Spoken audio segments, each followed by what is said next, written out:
안녕하세요. 이 시대의 구원받을 수 있는 기별인 현대의 진리를 전하고 있는 에스더입니다. 오늘은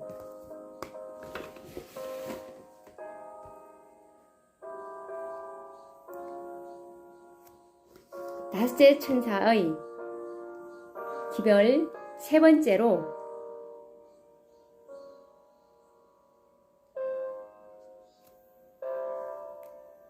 출애굽의 여정과 그리고 예루살렘의 중건과 은혜의 왕국과 영광의 왕국을 다섯째 천사의 기별로 연관을 지어서 연구해보는 시간을 가지도록 하겠습니다.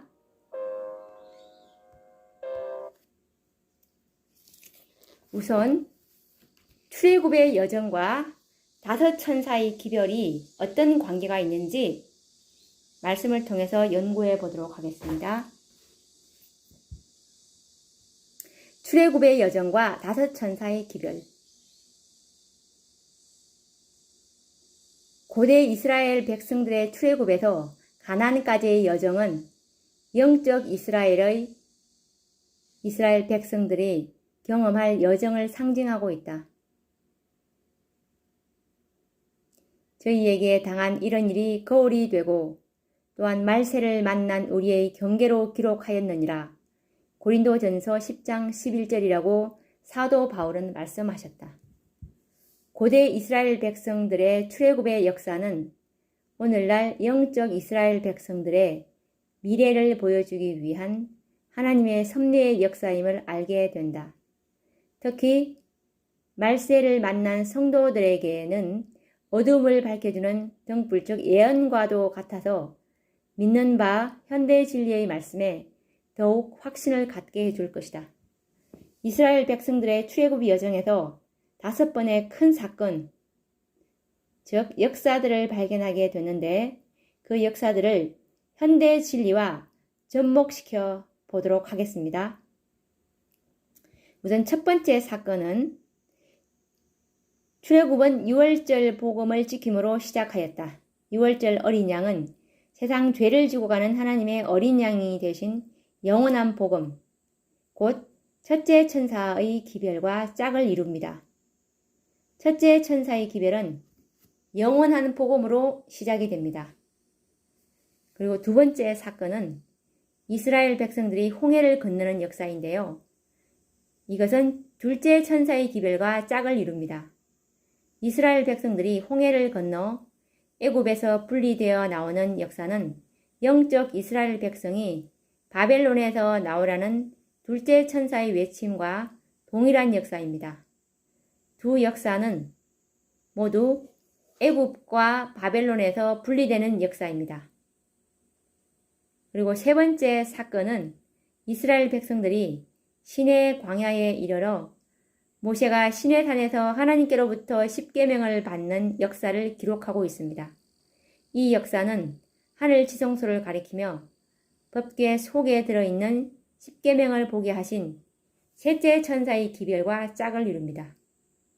두 역사는 모두 하나님의 십계명을 받는 역사이며 하나는 시내산으로부터 하나는 하늘 지성소로부터 하나님의 율법을 받게 됩니다.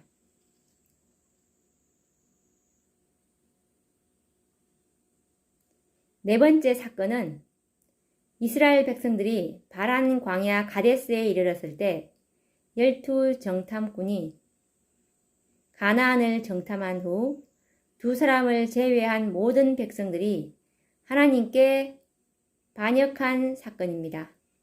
하나님께서는 여호수아와 갈렙을 통하여 매우 소중한 기별을 보내셨으나 백성들이 거절하였습니다. 여호와께서 그 땅을 우리에게 주시리라. 그들은 우리 밥이라. 그들의 보호자는 그들에게서 떠났고 여호와는 우리와 함께 하시느니라. 그들을 두려워 말라. 민수기 14장 8절에서 9절이라고 하는 기별을 전하였으나 거절당하고 말았습니다. 그 결과로 그들은 40년 동안 광야를 방황해야 하였고 거기서 죽어야만 하였습니다. 이 사건은 1888년 미네아폴리스의 사건, 곧 넷째 천사의 기별과 짝을 이룹니다. 와그너와 존서의 형제를 통하여 주신 기별과 동일한 역사입니다. 믿음으로 말미암는 칭의의 기별, 곧 믿음으로 능히 하나님의 율법을 순종할 수 있다는 기별을 보내셨습니다.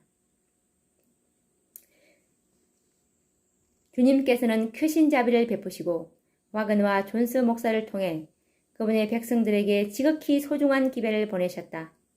이 기별은 믿음으로 말미암는 칭의를 제시하였다. 그것은 백성들에게 그리스도의 의를 받아들이도록 초청했는데 이것은 하나님의 모든 계명에 대한 순종으로 나타난다. 이 말씀은 목사 91페이지에 나온 내용입니다. 나는 존스와 와그너가 여호수아와 갈렙과 같은 처지에 있음을 보았다. 나는 또한 만일 그대들이 기별을 받아들였더라면 우리는 그날부터 2년 후에 하늘 왕국에 있었을 것임을 보았다. 그러나 이제 우리는 광야로 돌아가서 40년 동안 거해야만 한다.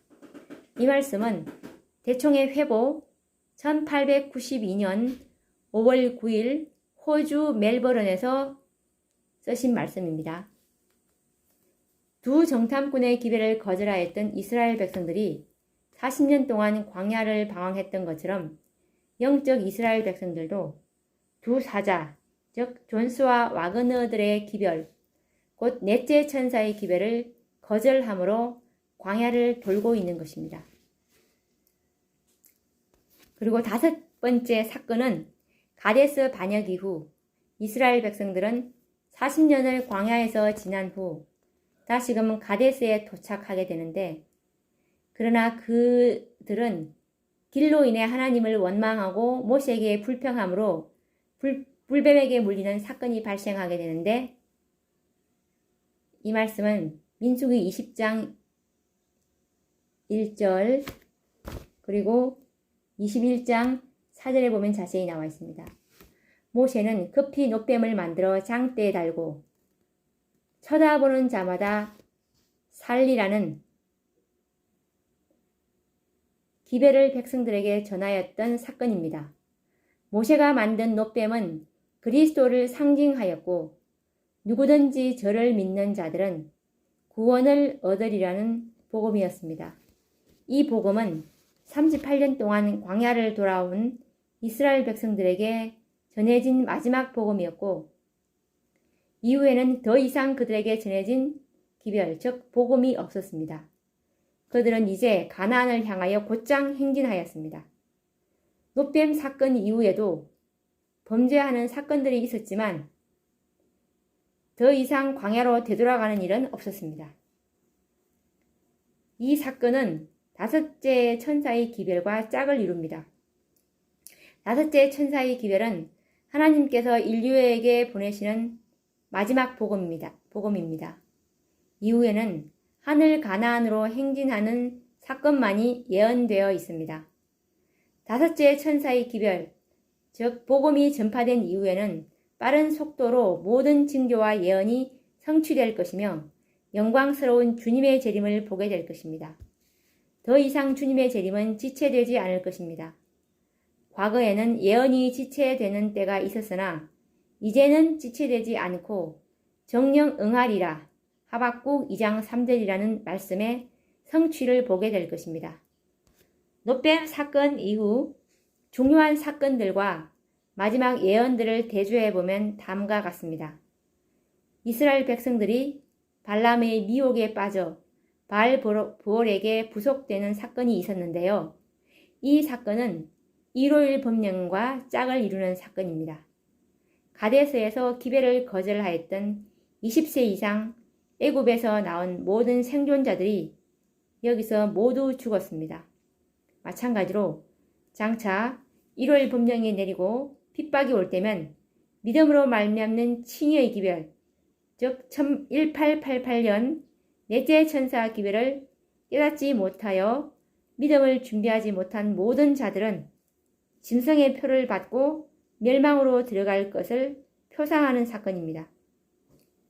이스라엘 백성들은 발람의 사건 이후에는 곧장 진군하여 요단강을 건너는 역사를 보게 됩니다. 요단강을 건너는 사건은 일월 법령을 통과한 백성들에게 내릴 늦은 비의 예언을 상징하는 것입니다. 요단강을 건넌 이후에는 가나안에 들어가는 길목을 막고 있던 거만한 여리고성을 믿음으로 무너뜨리는 큰 외침의 사건이 있었습니다. 이 사건은 늦은 비를 받은 백성들에 의하여 큰 외침이 일어나며 그 결과로 큰 성 바벨론이 무너지는 예언의 표상인 것입니다. 그 다음은 가나안 땅을 정복하는 일로 이스라엘 백성들의 출애굽의 여정은 끝이 나게 됩니다. 그와 같이 다섯째 천사의 기별, 즉 복음이 전파된 이후에는 빠른 속도로 모든 징조와 예언이 성취되고 영광스러운 주님의 재림으로 죄악 세상에서의 모든 여정은 끝나게 됩니다. 출애굽의 여정과 다섯 천사의 기별의 도표를 보여드리도록 하겠습니다.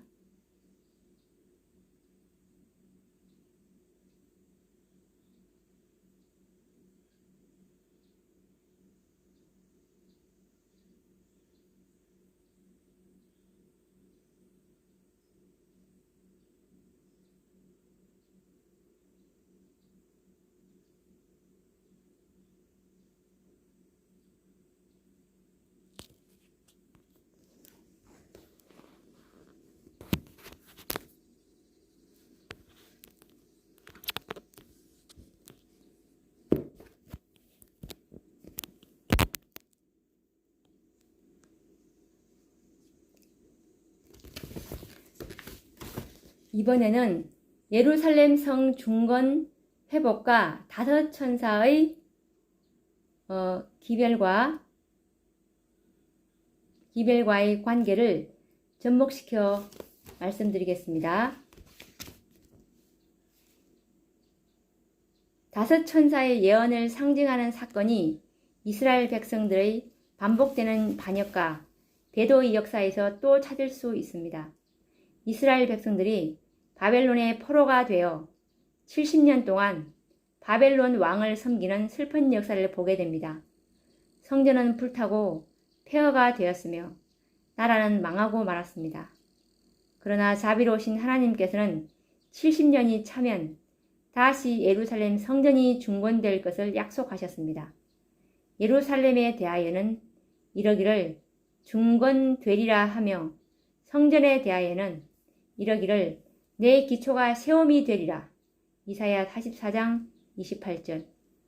하나님께서는 이스라엘의 이 슬픈 역사를 통하여 말세를 살아가는 당신의 백성들에게 매우 귀중한 구속사업을 가르치시고자 하셨음을 깨닫게 됩니다. 스룹바벨과 에스라와 느헤미야의 지도하에 돌아온 방랑자들이 수행한 성전 복구 사업과 개혁 사업은 이 세상 역사의 마지막 시대에 이루어져야 할 영적 회복 사업을 묘사한다. 이 말씀은 선지자와 왕 676페이지에 놓는 말씀입니다. 고레스 왕에 의하여 명령이 내려진 예루살렘 성 중건령은 그 후에도 다리오 왕과 아닥사스다 왕의 중건령까지 수차례 반복되는 가운데 드디어 예루살렘 성이 완공을 보게 됩니다. 대다수의 재림 신자들은 고레스, 다리오, 아닥사스다 세 왕에 의한 세 차례의 중건령에 의하여 성전이 중건되었다고 알고 있으나 그 역사를 자세히 연구해보면 5차례의 중건령에 의하여 예루살렘 성이 완성되었음을 알게 됩니다. 아닥사스다 왕은 고레스와 다리오 두 왕과는 달리 한 번의 조서, 즉 명령이 아닌 3번이나 조서를 내린 것을 성경에서 보게 됩니다. 1차 조서는 고레스 원년 즉 주전 537년인데요. 건축 지도자는 스룹바벨과 여호수아였습니다. 이 말씀을 참조해 보시려면 스가랴 1장 1절 2절과 스가랴 2장 1절에서 2절 그리고 스가랴서 3장 1절에서 2절을 참조해 보시면 됩니다. 그리고 2차 조선은 다리오 1세 때 내려졌는데요. 즉 주전 520년이고 건축 지도자는 스룹바벨, 여호수아, 학개, 스가랴인데요. 이 말씀은 스가랴서 5장 1절에서 2절, 15절 말씀을 참조하시면 됩니다. 그리고 3차 조선은 아닥사스다 1세, 즉 주전 457년도에 내려졌는데요. 건축 지도자는 에스라입니다. 이 말씀은 스가랴 7장 1절에서 5절 그리고 7절에서 10절을 참조하시면 될 것 같습니다.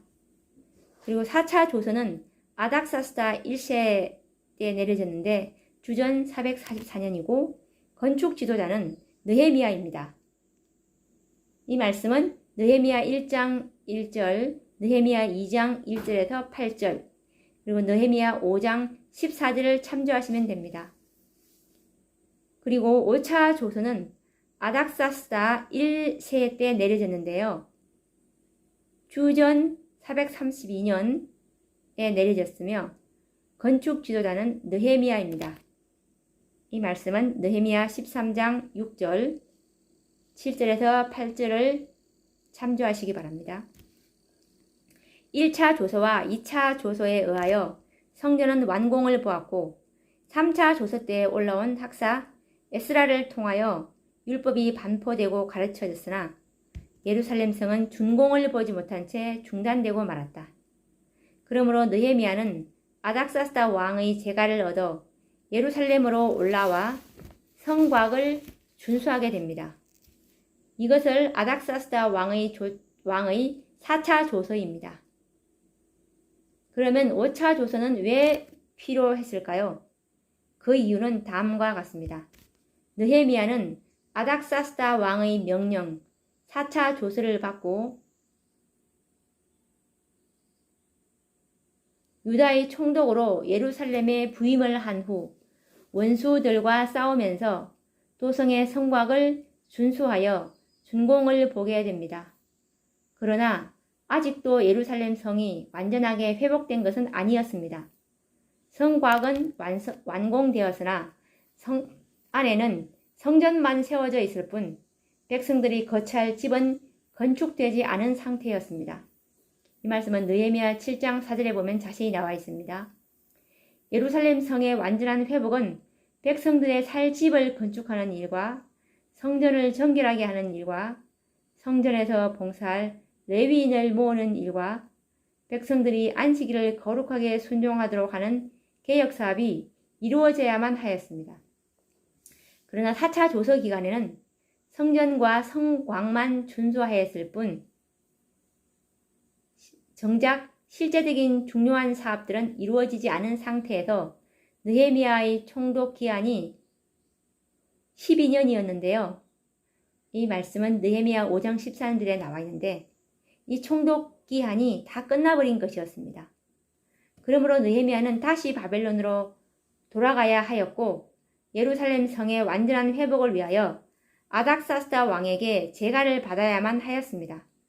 하나님의 은총을 받은 아닥사스다 왕은 느헤미야의 간청을 듣고 다시금 느헤미야를 유다의 총독으로 임명하여 예루살렘으로 돌아가도록 명령을 내리게 됩니다. 이 말씀은 느헤미야 13장 6절에 나와 있습니다. 이처럼 아닥사스다 왕의 두 번째 명령은 고레스 왕의 조서 이후 5번째 명령이 되는 것이며 순서적으로 5번째의 조서, 즉 명령이 되는 것입니다. 다시 예루살렘에 돌아온 느헤미야는 백성들이 살 집을 건축하게 하였고 더럽혀진 성전을 정결하게 하였고 흩어져 버린 레위인들을 불러 모아 성전에서 봉사하게 하였고 즉 안식일, 율법을 개혁하여 거룩하게 지키도록 하는 개혁 사업을 하므로 명실상부한 예루살렘 도성의 완전한 회복을 보게 됩니다. 이처럼 예루살렘의 완전한 중건과 회복은 5차례의 조서, 즉 명령에 의하여 완성을 보게 된 것입니다. 이 말씀은 느헤미야 7장 4절과 느헤미야 13장 7절에서 8절, 그리고 10절에서 14절, 15절에서 22절에 보시면 자세히 나와 있습니다. 이와 같은 역사는 말세에 성취될 다니엘의 예언, 곧 2300주야까지니 그때 성소가 정결하게 되리라는 예언을 상징하고 있습니다.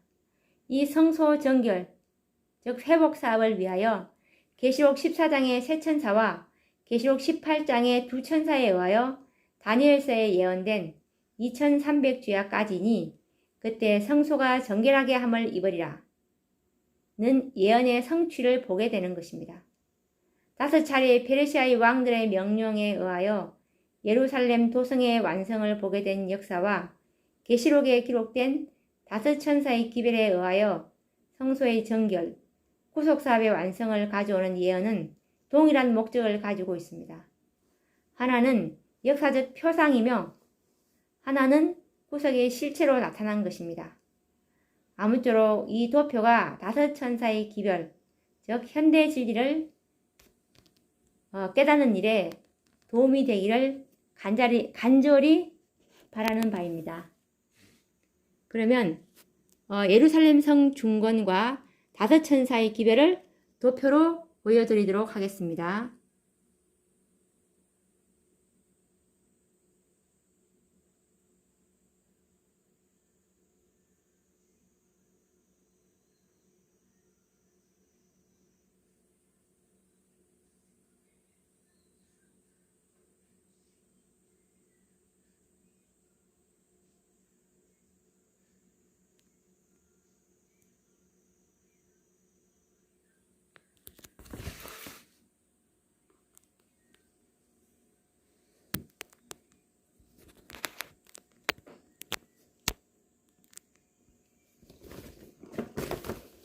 이번엔 은혜의 왕국과 영광의 왕국을 선포하는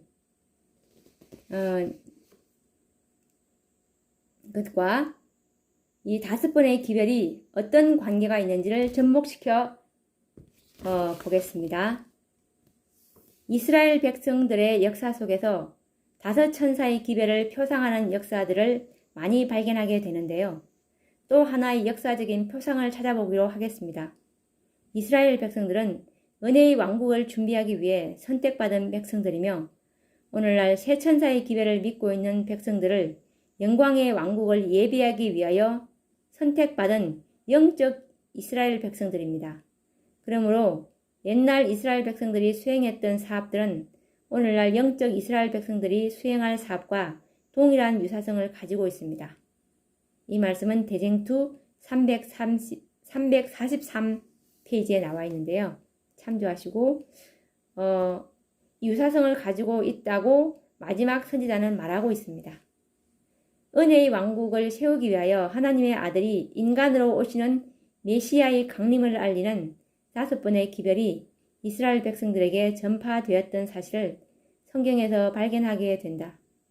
놀라운 것은 그리스도의 재강림으로 세워질 영광의 왕국도 은혜의 왕국처럼 5천사의 기별이 먼저 전파될 것이 계시록 14장과 18장에 예언되어 있음을 깨닫게 됩니다. 이 사실에 대하여 우리는 어떻게 반응해야 할까요? 먼저 은혜의 왕국이 도래함을 알리기 위해 하나님께서는 5차례나 당신의 백성들에게 기별을 전파하셨던 역사들을 연구해 보도록 하겠습니다.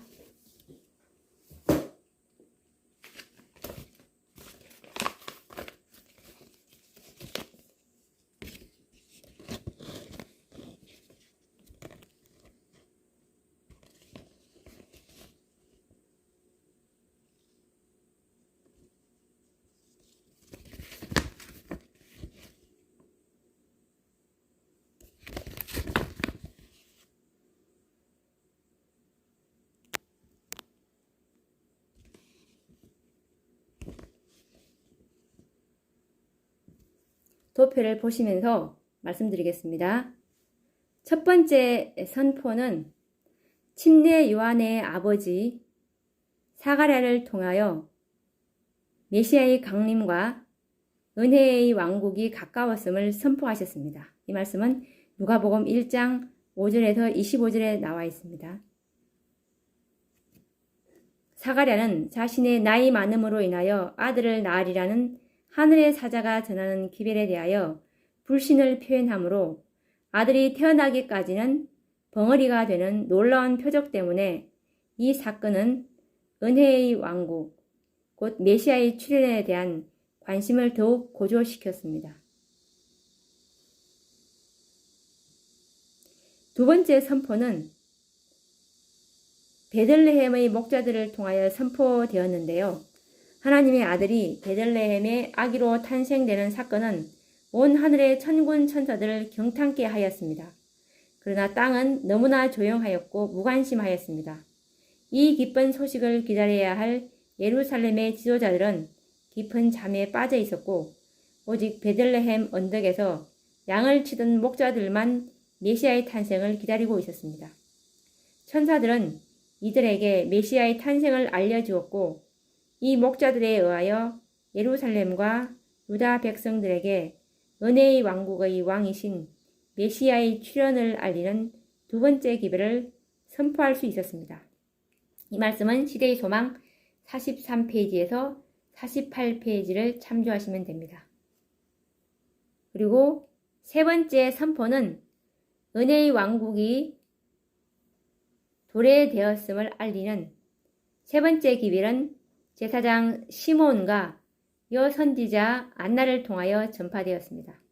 이들은 의롭고 경건하여 이스라엘의 위로를 기다리는 자라. 누가복음 2장 25절.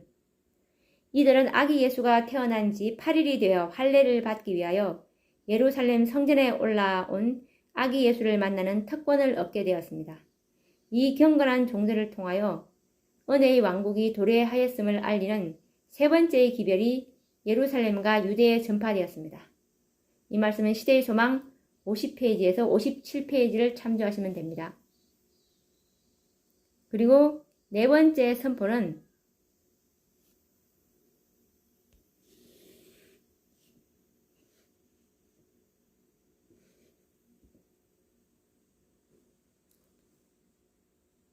은혜의 왕국이 도래되었음을 알리는 네 번째 기별은 저 멀리 동방에서 온 박사들에 의하여 예루살렘과 온 유대 땅에 전파되었습니다. 이방의 땅 저 멀리 동방에서 별을 보고 찾아온 이 박사들의 등장으로 예루살렘은 소동이 일어났습니다. 유대인의 왕으로 나신 이가 어디 계시뇨? 우리가 동방에서 그의 별을 보고 그에게 경배하러 왔노라 하니 마태복음 2장 2절 참조.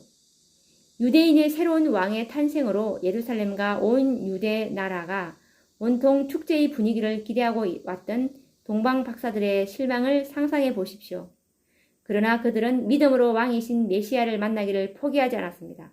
천사들은 이 믿음의 사람들, 즉 동방 박사들을 인도하여 아기 예수 메시아를 만나도록 인도하여 주었습니다.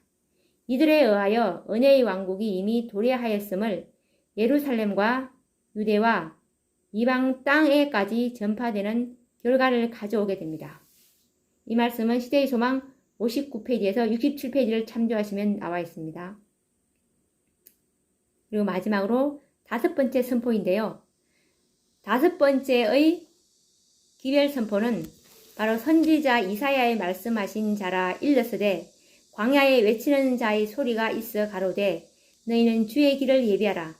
그의 첩경을 평탄케 하라. 마태복음 3장 3절이라고 구약 성경에 예언되었던 침례 요한을 통하여 전파되었습니다. 회개하라. 천국이 가까웠느니라. 마태복음 3장 2절. 예수님보다 몇 달 먼저 태어난 침례 요한은 은혜의 왕국을 알리는 마지막 기별자였습니다. 은혜의 왕국은 이처럼 5번의 기별이 선포된 이후 은혜의 왕국은 건설되었습니다. 영광의 왕국도 이와 유사하게 5 천사에 의하여 기별이 전파된 이후에 세워질 것입니다. 다섯 천사의 예언이 이미 유대 민족의 역사에서 표상되어 있었다는 것은 얼마나 놀라운 발견입니까? 특히 은혜의 왕국의 도래를 알리는 다섯 번째의 기별자 침례 요한의 사명은 참으로 중요한 사명을 가지고 있었습니다. 마찬가지로 다섯째 천사의 사명은 그 존재 자체가 중요한 메시지를 지니고 있습니다. 그리스도의 재림, 즉 영광의 왕국이 심히 가까웠음을 알려주고 있기 때문입니다. 다섯 천사들의 기별이 모두 중요하지만 특히 첫째와 다섯째 천사는 시기와 때를 알려주는 천사들입니다.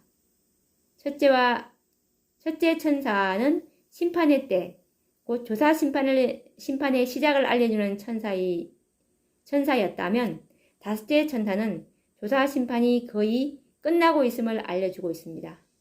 다섯째 천사가 일할 수 있는 시간은 1시간밖에 남지 않았기 때문입니다.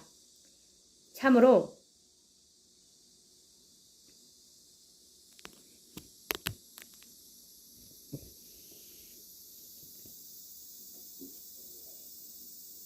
주님의 재림은 심히 가깝습니다.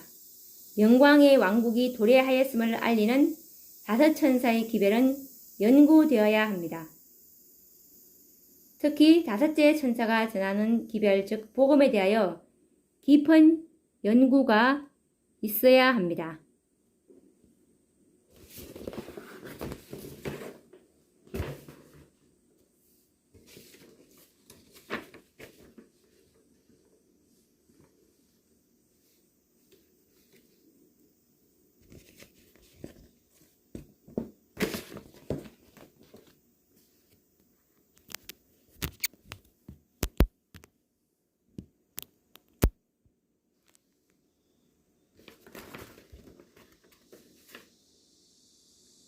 그리고 다니엘과 계시록 강해 1897년도 판인데요.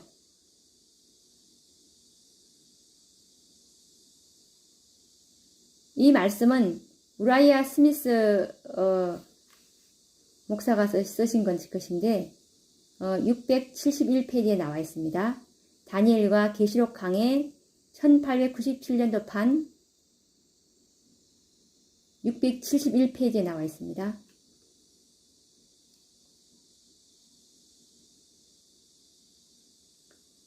계시록 18장 두 천사, 즉 두 기별로 계시록 18장 두 기별이 각각 늦은 비가 아닌 그리스도 우리의 의에 대한 더욱 명확한 복음의 기별임이 확인이 되었는데요.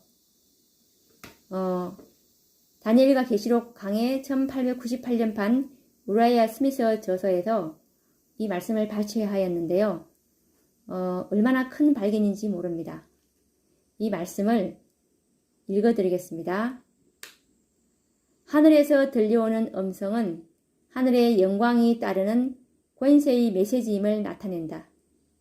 얼마나 하늘의 중재는 얼마나 괄목할 만한 하며 큰 위기가 다가옴에 따라 하나님의 사업을 다양하게 성취시키는 대리자들은 어떠한가?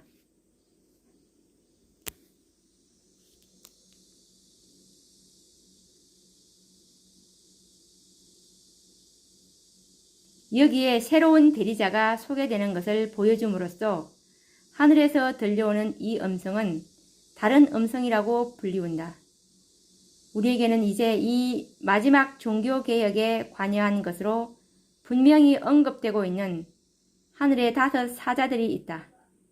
이들은 계시록 14장의 첫째, 둘째, 셋째 천사들이며 이 18장 1절의 천사는 넷째이며 다섯째는 이제 우리 앞에 있는 사절의 음성으로 표시된 대리자이다. 이들 중 셋은 이미 활동 중이다. 두 번째 천사가 첫 번째 천사에 합세하고 세 번째 천사가 그들과 합세하였다. 첫째와 둘째는 멈추지 않았다. 셋 모두는 지금 단결하여 삼중의 메시지를 선포하고 있다. 조건들이 그의 사업을 하도록 요청될 때 여기 1절의 천사는 자신의 임무에 들어간다. 바벨론에서 나오라는 거룩한 부르심은 그의 사업과 관련되어 있다. 부분만 이렇게 발췌하였는데요. 영문으로도 이렇게 나와 있습니다.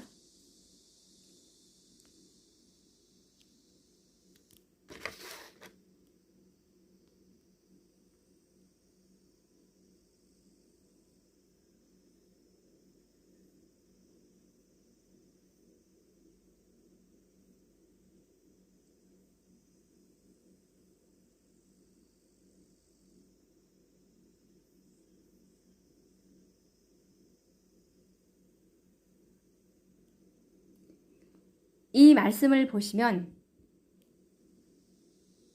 분명히 새 천사와 계시록 18장의 두 천사의 기별로 이 마지막 구속 사업이 마무리되므로 14만 4천 명이 완성될 것이라는 이 예언과 얼마나 잘 조화되는 말씀입니까?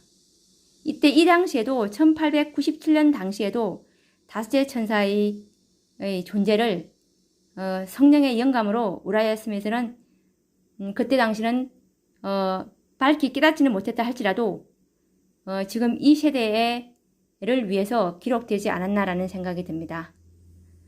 오늘 다섯 천사의 기별과 출애굽 여정, 그리고 예루살렘 성전 회복, 그리고 은혜의 왕국과 영광의 왕국의 선포가 접목해서 알아보았는데요.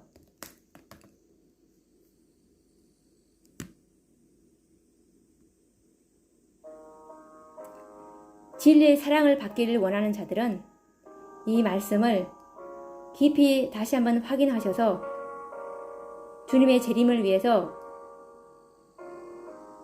진리 위에 믿음의 기초를 세우는 사람들이 되기를 바라며 오늘의 말씀을 마치도록 하겠습니다. 감사합니다.